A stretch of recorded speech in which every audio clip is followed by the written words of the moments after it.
well, isn't everything that's really good not good for you sometimes? Moderation, people. Right. It was a bit of a scramble in the Atlanta area this week after a truck spilled a major amount of mail onto the highway. Look at that. What a mess. Talk about snail mail, right? Yes, that mail was left on the side of the road and marked undeliverable. But some Good Samaritans have been working hard to help find the owners. Good for them. Yeah, and a painting bought at a garage sale could be lost art created by none other than Vincent van Gogh. What? It was sold for just $50, and after years of research, an art firm based out of New York is convinced it is a Van Gogh. Really? If the painting is confirmed to be a work of the famous art master, it could be worth up to $15 million. That's amazing. That is one lucky buy. That's a return on investment there. You can say that again. Kcal News Mornings at 9 starts right now.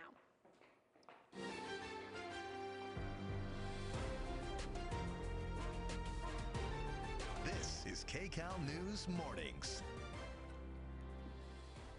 Divers are back in the Potomac River as part of the recovery investigation into the mid-air collision involving an American Airlines jet and a military helicopter.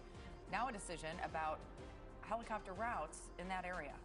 And starting tomorrow, a new wave of tariffs are set to take effect, impacting consumer goods, what consumers should expect in the coming days. And LA got a lot of love last night. 2 packed houses to raise money for fire victims. We're going to highlight some of the best acts from Fire Aid, plus reveal a key figure who didn't get the stage but got some of the loudest applause.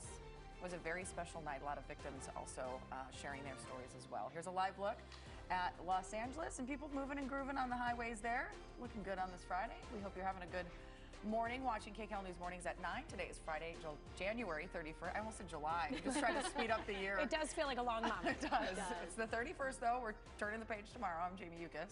And I'm Christine Lazarian for Ruta Bay Shabazi. Thanks for joining us. We have Alex Biston and Kalina Estrinos also here to bring you your next weather and traffic. So new month. What about our weather? Yes, you know, we've got some big changes in store. It's going to be warmer this weekend and then more rain in the forecast as we head into this upcoming week. We desperately need it, right? Yeah. So that is, you know, the good news. Of course, we are watching any issues that could potentially arise with mudslides, debris flows. We are going to get you outside, though, this morning, show you a live look. This is our Hollywood Hills camera pointed towards Century City. And yes, you can see it's a little hazy, but one difference from this shot from what we saw yesterday was the cloud cover. So yesterday we had the marine layer clouds kind of stick with us through the day, and of course temperatures were below average. Today a little bit of a different story. More sunshine and temperatures will rise a few degrees. So downtown Los Angeles currently in the low 50s.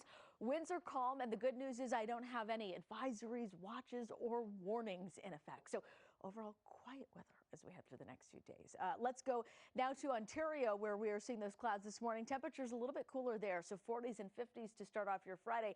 Here is a breakdown by region of what you can expect this afternoon. So low 60s at the coastline, through the valley, 63 degrees for LA and Orange County, high 60s in the Inland Empire today, mid 50s up in the mountains. Again, more sunshine this afternoon. Rain chances again increasing as we head into this upcoming week. Don't put the rain gear away just yet. We're going to talk details coming up in just a few minutes. For now, we send it over to Kalina, who's watching traffic. Hi, Kalina. And I'll wait for that rain, Alex. Thank you. Let's head out the door right now for a look at the SIG alert. So it's just the off ramp, but it's causing a pretty heavy backup southbound 405 at Olympic Boulevard. It's a crash here, and you can see the delays as you approach. Here's a look at the activity. You can see it all over there. Officers on scene. We also have the tow truck there as well. So that is why you're seeing that slowdown. Overall view of the rest of LA is still really tough on that 101. The entire stretch from Tarzana through Hollywood is slowing down. We have a crash along the way. That's why it's now on the shoulder right at Coldwater Canyon heading southbound on that 101. But again, you'll still see that really heavy backup. Here is Orange County. We still have this crash too. 5 south at Euclid, left lane blocked off. That's about a 25-minute ride from the 91 to Euclid. And then Inland Empire looks great through the Cajon Pass, but that 91 still dealing with this incident. Even though it's on the shoulder, we still have slowing westbound just past Green River. You can see that stretch starting to slow down through Corona this morning. Back to you guys. Kalina, thank you. There is growing concern in Pacific Palisades for many homeowners with the next phase of recovery after the wildfires. Kcal News reporter Cara Finstrom is live in Malibu, where protesters are expected in the area today. Cara. Good morning. Those protesters expected to show up here in that area where you see a lot of activity actually this morning, trucks going in and out. They're worried about the EPA's removal of hazardous waste, which is considered phase 1. One of their concerns that even temporary storage here at the site of the old Topanga Ranch Motel could cause runoff problems in nearby waters. With the EPA now taking the lead, folks here will also notice LA City Fire's presence leaving.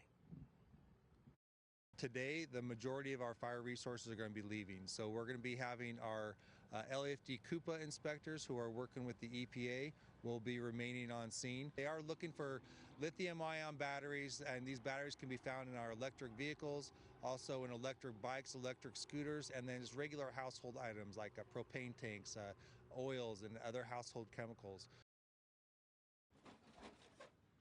Not much detail yet from the EPA as far as their work, which is expected here in the Palisades burn area.